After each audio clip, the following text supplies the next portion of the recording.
to a movie. There's a new comedy at the Royale. Oh, Gladys, I don't feel like going to a movie. Oh, Pete, it'll cheer you up. Give you a whole new perspective. After all, you still have 24 hours to make your insurance quota, and who knows what can happen in that time. Gladys, I've got to sell $50,000 worth of insurance in 24 hours. There isn't a chance in the world. I'll get it. Hello? Gladys, this is Uncle Paul. Is Pete there? Uncle Paul, just a minute. It's for you, darling.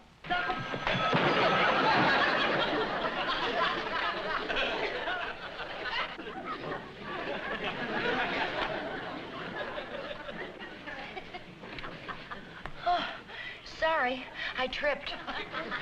Naturally.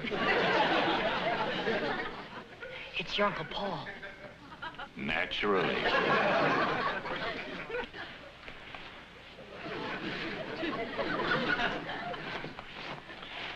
Hello, Uncle Paul. What are you doing here in town? I came up to take in the antique show. Did you bring Aunt Cara with you? No, and without my little bride, I don't mind telling you, I feel miserable. Well, why don't you drop over here? Will Gladys be home? Yes. Well, I don't feel that miserable. I'm in no mood to have a bowling ball dropped on my toe, a drink spilled on my tie, or a banana cream pie pushed in my face. But, Uncle Paul, those were accidents. Well, accidents or not, I refuse to be a member of the Keystone Cops even once more. Well, how about tomorrow night? That's her night to go bowling with the girls. It's a date. Good, then I'll see you here around 8. Goodbye, Uncle Paul. Oh, what a time for Uncle Paul to be in town. Pete, it's a perfect time. What? Now you can reach your quota. Gladys, if you think I'm going to sell my uncle an insurance policy, forget it. But he just got married. He could use some extra life insurance now. Hi, folks. Hi, Bruce. Am I interrupting anything? No, your Uncle Pete was just being his usual stubborn self. I'm not being stubborn. Uncle Paul might need more insurance, but I am not the one to sell it to him. Why not? What are relatives for? Somehow, I've never been able to talk business to Uncle Paul. Every time I've tried, I choke up. Why? I don't know. It's been like that ever since I was a kid. That's very interesting. Wasn't your uncle the one that raised you? Yeah, why? Well, quite obviously, you have a father image transference problem, resulting in an uncle phobia. Fascinating. A what? What did he say? Oh, he said you should definitely sell your uncle some more life insurance. It didn't sound like that to me. Well, that's, college talk, Pete. Bruce is brilliant. Runs in the family.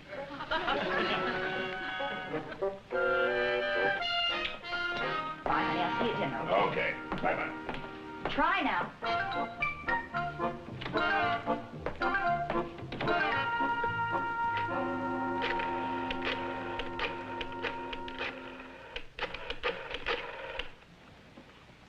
Mr. Porter, please. Hello, Helen? This is Mrs. Porter. Listen, could you do me a favor? Who's the doctor that handles the medical examinations for Pete's new clients? Dr. Norton? Do you happen to have his number? Expert? Oh, that's fine. Oh, and Helen, don't mention this to Mr. Porter. It's a secret. Expert... Thank you.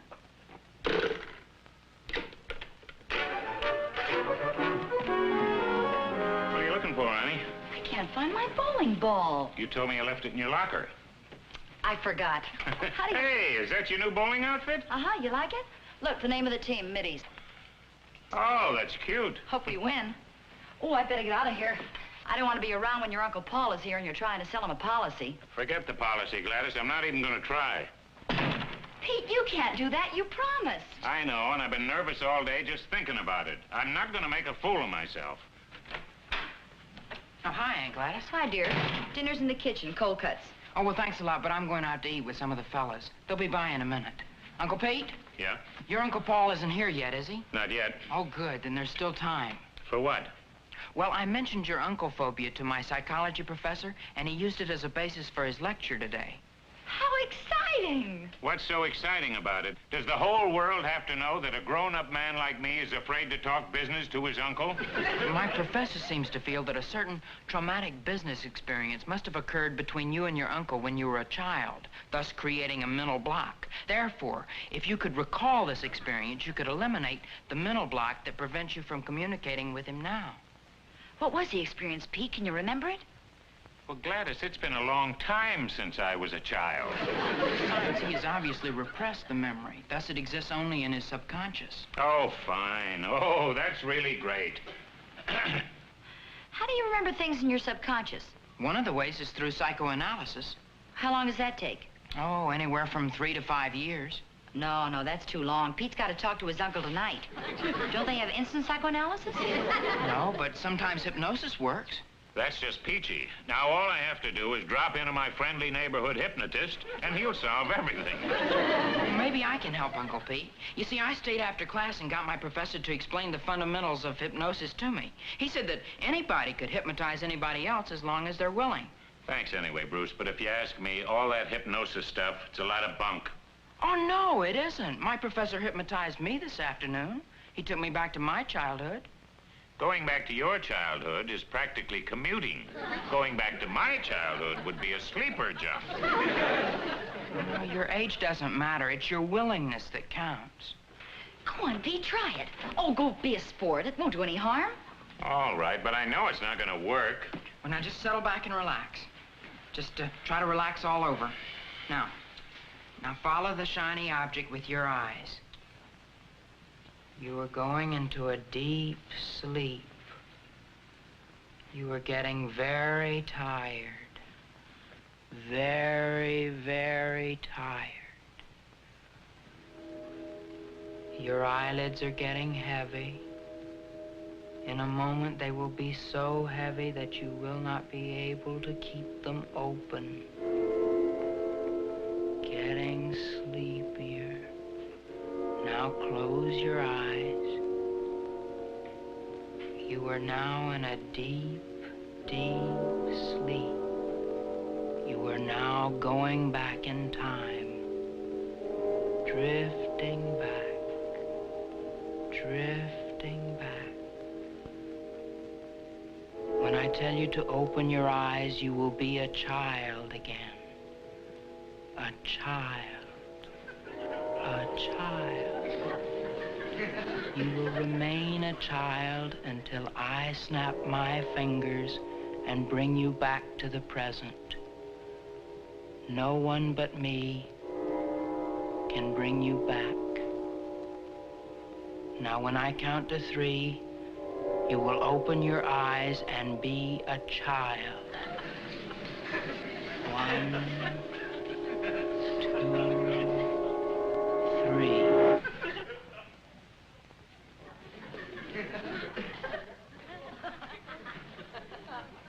Well? Let me put it to you this way, Bruce. Don't rush out and sign up for any diaper service. I must have done something wrong.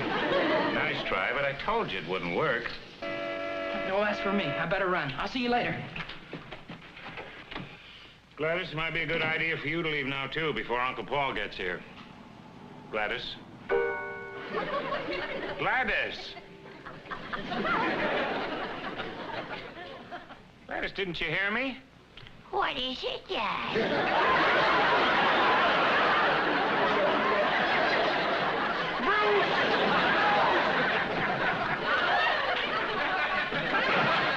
Gladys, you gotta snap out of this now. Uncle Paul will be here in a few minutes. I want to stay up for the company.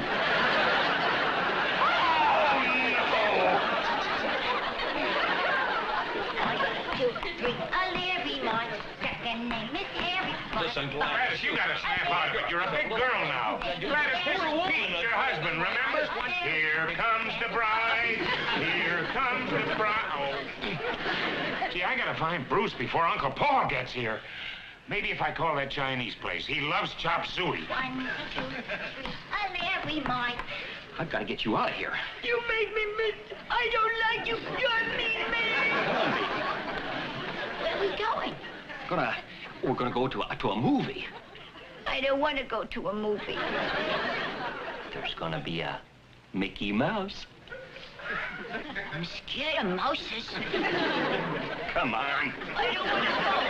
Come on, you little monster. I don't want to go. I don't want to go. You're a mean man. I don't like you. Oh, I'm gonna all go right, back you wasn't there. there. She sure is a precocious child. What's going on here? I want to take her to movies. She wouldn't go. To a movie? Are you crazy? Why not? I can get her in at half price. You wouldn't let her out of the house in her condition? Now, Gladys, did you stop that bawling? Nobody loves me, Daddy. I'm not your daddy! Daddy thinks it's your bedtime. Now, wouldn't you like to go Betty-bye? I don't want to go to bed. Daddy'll tell you a nice long bedtime story. A bedtime story? Really? All right, Daddy. Now, Howie, you gotta find Bruce and find him fast. I don't care if you have to look in every restaurant in Westwood. You just do the best you can.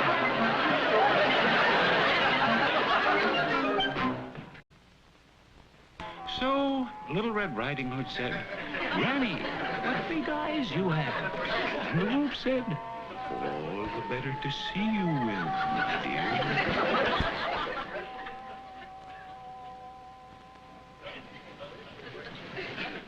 Again, Daddy. Gladys, Daddy's already told you the story of Little Red Riding Hood 5 times. He's tired. He doesn't want to tell it again. Just one more time, Daddy. Hello? Oh, yeah, Howie. Any luck? Oh. Well, keep trying. Look, Howie, don't give me any of that needle in a haystack stuff. You gotta find Bruce. He's the only person who can snap her out of it. Well, hurry. Well? Well, what? What happened to the wolf? Once upon a time, in a faraway land, there lived a pretty little girl named Little Red Riding Hood. A pretty little girl just like you. She was called Little Red Riding Hood because she had bright red hair, ruby red lips, and always wore a red...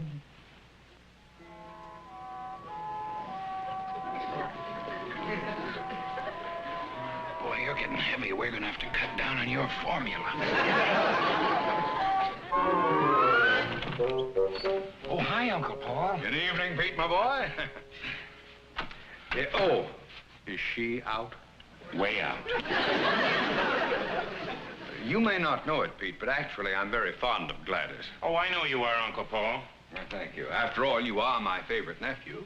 She is your wife. You did marry her without asking my advice. So obviously she must have some good qualities. And whatever those qualities are, right?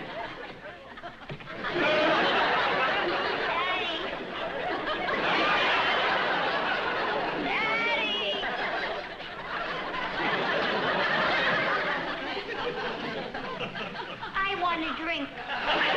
Haven't you had enough already? Who's that funny-looking old man?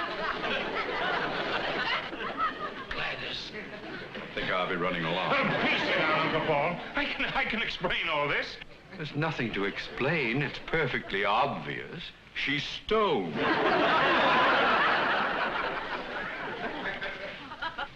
a nice man.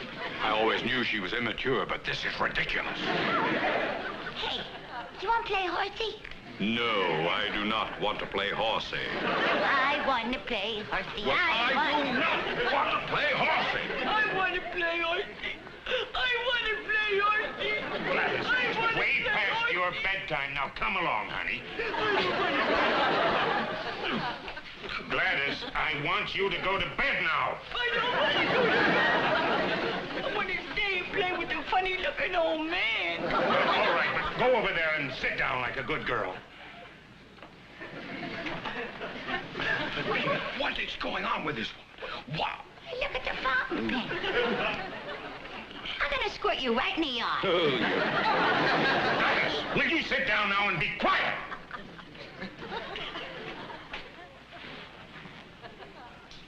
Nobody loves me. I have an explanation for all this. All right, but it better be good. Well, The reason Gladys is acting like a child is because she's under the influence of hypnosis. Hypnosis?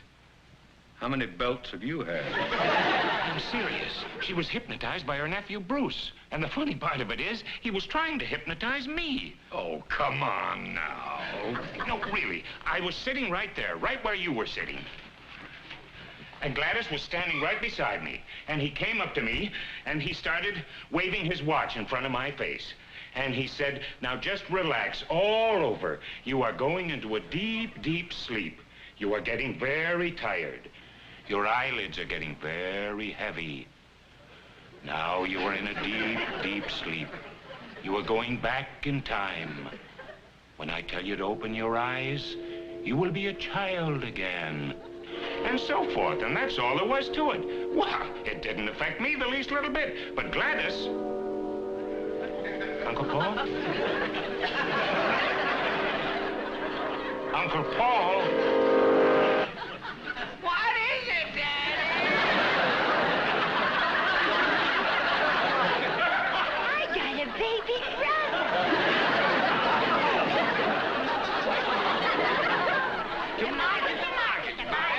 Children.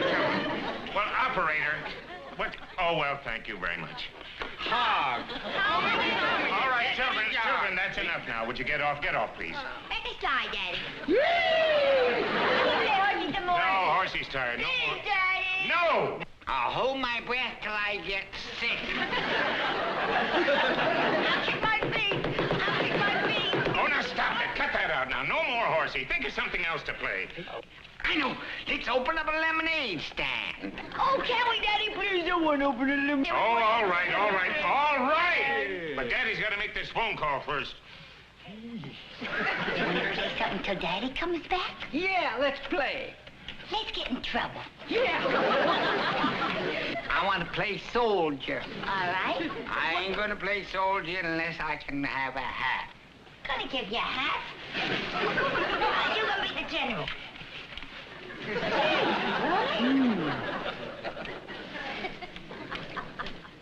Sticky.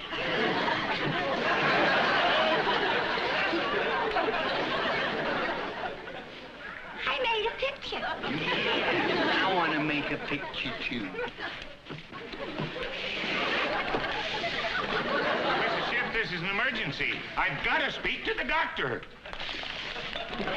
I'm making a tree. I'm making a tree, too. Stop that or I'll give you a spanking.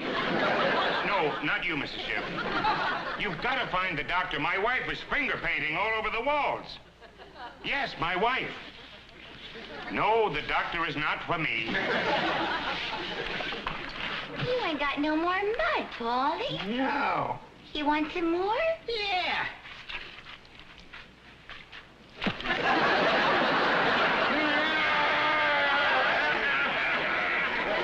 Please, Mrs. Schiff, do what you can and do it as fast as you can, would you please?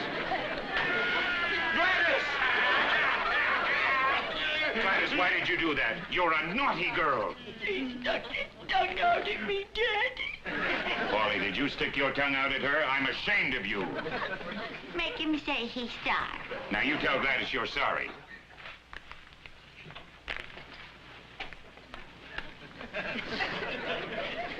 I'm sorry.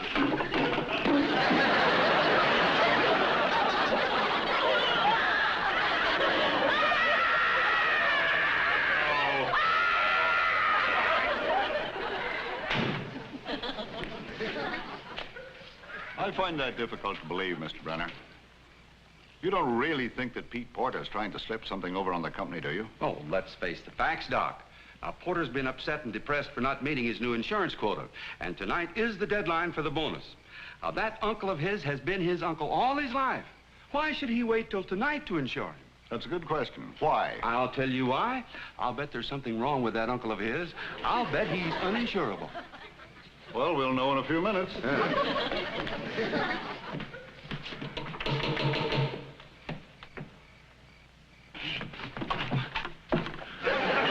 Dr. Norton, well, what are you doing here? Well, your wife asked me to drop by to examine your uncle for that policy you're selling him. Ben and I just came by to congratulate you for reaching your quota. Oh, well, that's all been changed. Good night.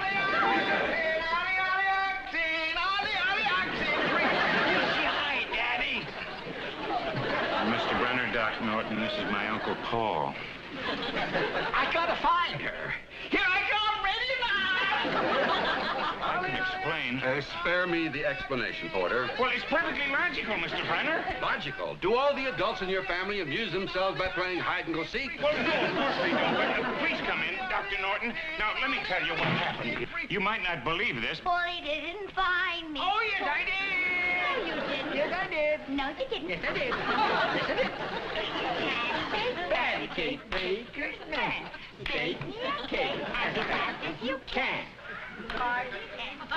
Porter, you've gone to ridiculous lengths to meet your quota, but this kind of chicanery is frowned on by the Home Office. As you know, our manual clearly states nuts are uninsurable.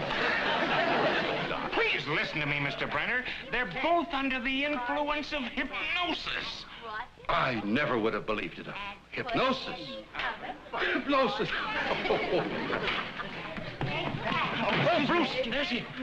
Aunt Gladys, when I snap my fingers, you will return to normal and not remember a thing.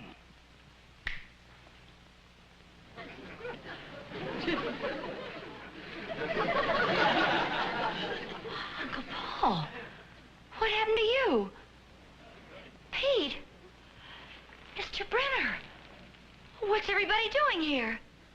I don't understand this. I feel as if I'd been sleeping. You were both hypnotized. You were back in your childhood again. Hypnotized? Oh, Pete, that's the most Oh, ridiculous that's thing I've ever heard in my ridiculous. life. Hypnotized.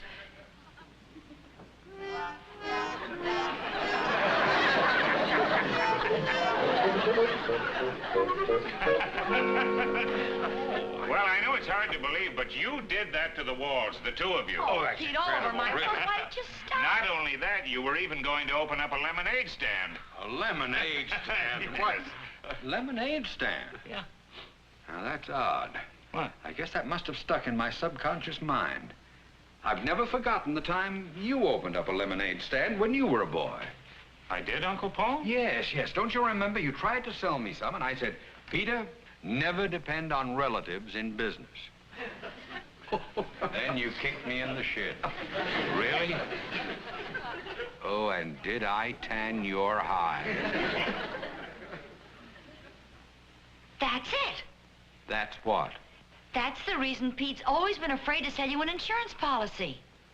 I've often wondered why my favorite nephew failed to approach me for a policy. I've been a little hurt about it, too. You were? Yes. That's why I came over here this evening. Now that I'm married, I decided the little woman needed some protection. Well, I guess I've heard everything, Pete, but you've convinced me. Where can the doctor examine your uncle? Well, how about the den? Come along, Doc. I'll be right with you, gentlemen. Can I use your phone? I promised the little woman I'd call her every day. Oh, let me get it for you, Uncle Paul. All right, dear. Oh, yes, she gets so anxious when she doesn't hear, you know. Thank goodness Gladys is back to normal. Here you are, Uncle Paul. Oh, thank you.